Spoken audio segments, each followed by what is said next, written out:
প্রিয় ছাত্রছাত্রী, তোমরা কেমন আছো? আশা করি সবাই খুব খুব ভালো আছো। আবারও তোমাদের জন্য অর্থাৎ ক্লাস 10 থেকে তোমাদের যেই কোষে দেখি 6.1 অধ্যায়টি আছে, অর্থাৎ চক্রবৃদ্ধি সুদ অধ্যায়টি আছে, সেখান থেকে একেবারে তোমাদের আজকের অধ্যায়ের শেষ যে অঙ্ক দুটি আছে, অর্থাৎ 24 নম্বর এবং 25 নম্বর অঙ্ক, তার সমাধান দেখাবো। তার আগে বলে রাখি, অলরেডি এই অধ্যায় থেকে অনেকগুলোই পর্ব বানিয়ে ফেলেছি আমরা। সেই পর্বগুলো আমাদের চ্যানেলে আছে ভিডিও। তোমরা প্লিজ যদি প্রয়োজন হয় ভিজিট করে দেখে নেবে। আর আমাদের সঙ্গে যদি অঙ্ক শিখতে ভালো লাগে, অবশ্যই চ্যানেলটি সাবস্ক্রাইব করে রাখবে, যাতে আগামী দিনে অর্থাৎ যখন তোমরা মাধ্যমিক পরীক্ষা দেবে তখন আমার আরও যেই গুরুত্বপূর্ণ ভিডিওগুলো বানাবো সেগুলো তোমরা দেখতে পারো। চলো তাহলে শুরু করছি। দেখো 25 নম্বর অঙ্ক, 24 নম্বর অঙ্কটা। বার্ষিক 10% চক্রবৃদ্ধি হার সুদে কত বছরের 3 লাখ টাকার সমূল চক্রবৃদ্ধি 3,99,300 টাকা হবে তা বের করি। অর্থাৎ বছরটা বের করতে হবে, কত বছরে 3 লক্ষ টাকা 3,99,300 টাকায় কনভার্ট হয়ে যাবে সেটা আমাকে বের করতে হবে। তাহলে চলো সমাধান করি। 24 নম্বর অঙ্ক, ঠিক আছে? 24 নম্বর অঙ্ক লিখলাম। 24 নম্বর অঙ্ক,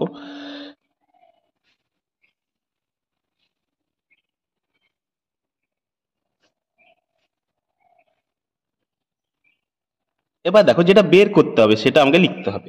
কি বের করতে হবে? সময়, অর্থাৎ ধরি সময় n বছর। কত বছর? ধরি সময় n বছর ধরে নিলাম। আর কি দেয়া আছে বলো? মূলধন দেয়া আছে। মূলধন মানে হচ্ছে পি সমান সমান কত? 3 লক্ষ টাকা। 3 লক্ষ টাকা।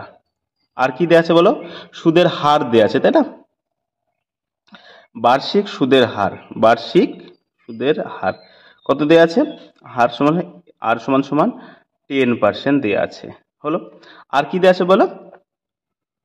সমূল চক্রবৃদ্ধি, সমূল চক্রবৃদ্ধি, সমূল চক্রবৃদ্ধি কত দেয়া আছে?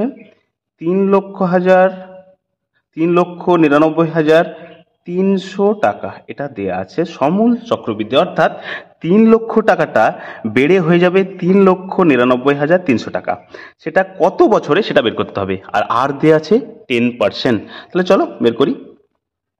তাহলে আমরা জানি শর্তানুসারে লিখতে পারি অথবা সূত্র থেকে পাই লিখতে পারি।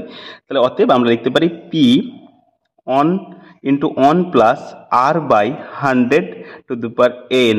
এইটাই হচ্ছে এর মেন সূত্র। এই সূত্রটা দেখেই হয়ে যাবে। তাহলে এটা পেয়ে গেলাম। এই যেটা লিখলাম সেটাই মানে হচ্ছে সমূল চক্রবৃদ্ধি সুদের যে সূত্র সেটা লিখে ফেললাম। তাহলে এটা সমান সমান নেই তো আমরা বলতে পারি 3,99,300 টাকা বলতে পারি। এবার দেখো ভ্যালুগুলো পুট করছি। দেখো ভ্যালু পি সমান সমান কত বলো? 3 লক্ষ। কত? 3 লক্ষ। 3 লক্ষ লিখে ফেললাম। অন আর এর মান হচ্ছে কত? 10, নিচে কত? 100, ওপরে কত? n, পাওয়ার কত? n, তাই না? আর এখানে 3,99,300 টাকা লিখলাম। এবার এখানে যে 3 লক্ষটা এই দিকে আছে গুণ রূপে, ওইদিকে হয়ে যাবে ভাগ। তাহলে আমরা লিখবো 1 plus 10/100 two the power n সমান সমান 3,99,300 বাই, দেখো লিখে ফেললাম। এবার দেখো কাটাকাটি করব। তাহলে প্রথমেই দেখতে পাচ্ছি দুটো শূন্য কেটে গেল। আর কি পড়ে থাকলো? এখানে পড়ে রাখলো 3, 9, 9, 3, আর নিচে পড়ে থাকলো 3। আমি যদি এটাকে 3 দিয়ে কাটি তাহলে পাই 1, 3, 3, 1। আর এটাকে যদি 3 দিয়ে কাটি তাহলে পাই 1000। 3000কে কাটলাম 3 দিয়ে, তাহলে কত পেলাম? 1000। তাহলে আমি এখানে পেলাম, চলো এটাকে কেটে দিচ্ছি, এটাকে কেটে দিচ্ছি। তাহলে নিচে পেলাম 10, আর উপরে কত পেলাম? 10 আর 1 11 টু দি পাওয়ার n। বুঝতে পেরেছো? তাহলে এবার দিকে কত পেলাম? 1331, নিচে পেলাম 1000। এবার আমরা যেটা লিখতে পারি সেটা হচ্ছে যে ওপরে তো এটা পেলামই, যেটা পেলাম এদিকে সেটা লিখলাম আবার n। এইদিকে দেখো লেখা আছে, দেখো 1331 মানে হচ্ছে 11-র যদি আমরা কিউব করি তাহলে পাই 1331। অর্থাৎ 11-র কিউব মানে হচ্ছে 3 বার 11 গুণ, 3 বার 11 গুণ করলে পাবো এটা। ঠিক আছে, চলো তাহলে লিখবো 11। আর নিচে একই রকম 10 যদি 3 বার গুণ করি তাহলে পাই 1000। ঠিক আছে, তার হলো কিউব। উভয় পক্ষ থেকে কি মেন রাশিটা ভ্যানিস, তার সমান n সমান সমান 3, n সমান সমান 3। তাহলে আমরা বলতে পারি না কত সময় লাগবে বা কত বছর লাগবে? বছর লাগবে 3 বছর, তাই না? অর্থাৎ সময় লাগবে 3 বছর। আমার 24-এর দাগের অঙ্কটার সমাধান হয়ে গেল। তোমরা ভালো করে দেখে নাও, কোথাও কমপ্লেন থাকলে অবশ্যই জানাবে। চলো এবার 25-এর দাগের অঙ্কটা দেখি কি বলছে, আগে পড়ে নিই, তারপরে আমরা সমাধানে আসব। বলছে সুদের পর্ব 6 মাস হলে বার্ষিক 10% চক্রবৃদ্ধি হার সুদে 1600 টাকার 1.5 বছরের চক্রবৃদ্ধি সুদ এবং সুদ আসল নির্ণয় করি। তাহলে আমরা কি জানি, সূত্র থেকে আমরা কি সুদ আসল নির্ণয় করে নেব, ওখান থেকে আসলটা বাদ দেবো, তাহলেই সুদ পড়ে থাকবে। সুদ আসলের সূত্রটাই হচ্ছে P into 1 plus R by 100 to the power n। তাহলে সুদের পর্ব, যখন সুদের পর্ব থাকবে তখন সূত্রটা একটু মডিফাইড হবে। সূত্রটা তোমাদের চলো দেখিয়ে দিই, তারপরে আমরা নিচে একসঙ্গে অঙ্কটা করে দিচ্ছি, কারণ এই রকম অঙ্ক আর আগেও অনেকগুলো করেছি। দেখো 25-এর দাগে অঙ্ক, দেখো সুদের পর্ব, আমরা প্রথমে কি লিখব, সুদের পর্ব। তাহলে সুদের পর্ব কটি আগে সেটা নিতে হবে। তাহলে দেখো মাসে দেখো 6 মাস অন্তর, তাহলে বছরে দেখো কয় মাস, 12, 6, তাহলে কত 2। সুদের পর্ব কত পেলাম, 2। তাহলে বছরে সে কতবার সুদ দেয়, 2। ঠিক আছে, তাহলে আমরা লিখতে পারি, এবং দেখো সব যেগুলো আছে এখানে সুদের পর্ব 2, তারপরে মূলধন লিখে নেবো, মূলধন বা আসল পি সমান সমান কত, 1600 টাকা। এবং দেখো সুদের হার কত, সুদের হার হচ্ছে 10%, কত, হার সমান সমান 10% হলো।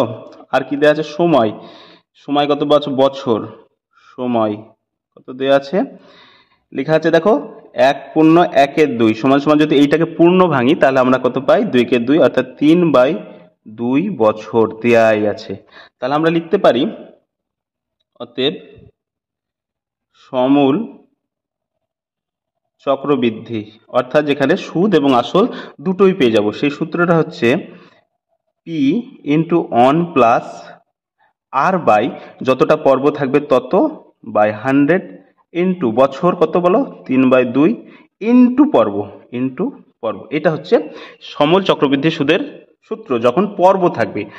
দুইটা কোথায় এলো দেখো, যখন r/2, তাহলে এখানে যদি 2 সমান সমান 4 হতো তাহলে লিখতাম r/4, এখানেও লিখতাম 4। ঠিক আছে, n ইন্টু পর্ব, n মানে সময়, দেখো 3/2 ইন্টু 2, তাহলে দেখো এটা কেটে যাচ্ছে, এটা কেটে যাচ্ছে, তাই না। তাহলে আমি মানগুলো বসাবো, তাহলে আমি অঙ্কের সমাধান করতে পারবো। চলো বসাই, কত আছে দেখো, পি সমান সমান 1600 টাকা আছে, 1-এর জায়গায় 1, আর সমান সমান কত, 10/2, নিচে কত 100, উপরে কত দেখো 2 কেটে দিয়েছি মানে 3 পড়ে আছে, উপরে কত পড়ে আছে, 3 পড়ে আছে, তাই না। তাহলে এবার আমরা কি করব, দেখো 1600 লিখলাম, আর এখানে কি হচ্ছে দেখো, এখানে লেখা আছে 10/2/100, তাই না। অ্যাকচুয়ালি এই 2টা আছে নিচে, তাহলে আমি এটা যদি কাটাকাটি করি, যদি অ্যাকচুয়ালি সাজাই, তাহলে জিনিসটা পাই 1 প্লাস 10 2 ইন্টু 100, এটা পাই, তার কিউব। তাহলে দেখো এখানে কি, এটা কেটে দিলাম, তাহলে নিচে আমি কি পেয়ে গেলাম, এখানে পেলাম 1600, আর এখানে দেখো কত আসছে, দেখো 10 দুগুণে 20, আর এখানে কত 20 আর কি 21 তার কিউব, এটা পাচ্ছি। তাহলে আমি এটাকে যদি একটু এলাবোরেট করি, বড় করি, তাহলে এখানে তো 1600 থাকলোই, তাহলে এখানে কত পাচ্ছি, 21/20 ইন্টু 21/20 ইন্টু 21/20, কারণ এটা যে রাশিটা সেটা 3 বার পাবো। তাহলে দেখো একটা শূন্য দুটো শূন্য, একটা শূন্য দুটো শূন্য কেটে দিলাম, তাহলে এখানে কত আছে দেখো, চলো 4 দিয়ে কাটলাম, 4×4 = 16, 4×5 = 20 হয়ে গেল। এবার দেখো 4 2 দুগুণে 4 কেটলাম, তাহলে আমি কি পেলাম উপরে, 21 ইন্টু 21/5, এই রাশিটা পেলাম। তাহলে চলো এবার কি গুণ করব, তাহলে হয়ে যাবে। তাহলে আমি তোমাদের গুণটা এই দিকে যে জায়গাটা আছে সেখানে দেখাচ্ছি। তাহলে 21 ইন্টু 21, তাহলে কত হচ্ছে 1 2 2 4, কত পেলাম 441, কত পেলাম 21কে 21 দিয়ে গুণ করে পেলাম 441, আর তারপর কত আবার 21 1 4 4 ইন্টু 2 8 8, এইটা হয়ে গেল। তাহলে আমি কত পাচ্ছি দেখো 1 6 বছর। তাহলে বলতে পারি যে অঙ্ক দেখো কি বলেছে, কত বছর লাগবে, তাই না। 9000, তাহলে আমরা বলতে পারি কত পেলাম 90,000 টাকা বাই 5, 2 বছরে এবার কত দিয়ে ভাগ করব, 5 দিয়ে ভাগ করব, সমূল 5 দিয়ে ভাগ, বুঝতে পারছো। তাহলে 5 দিয়ে ভাগ করছি, দেখো কত হবে 60,500 টাকা, এটা বলতে পারি। কত নামলো? হয়ে গেল আমার 4, 4-এর পাশে 23-এর দাগের অঙ্কটা। আজকের পর্বে তোমাদের 22 এবং 23-এর দাগের সমাধান দেখালাম। আশা করি তোমাদের পর্বগুলো ভালো লাগছে। দেখো এখানে সম্পূর্ণ ভিডিওটা আছে, অঙ্কটা আছে।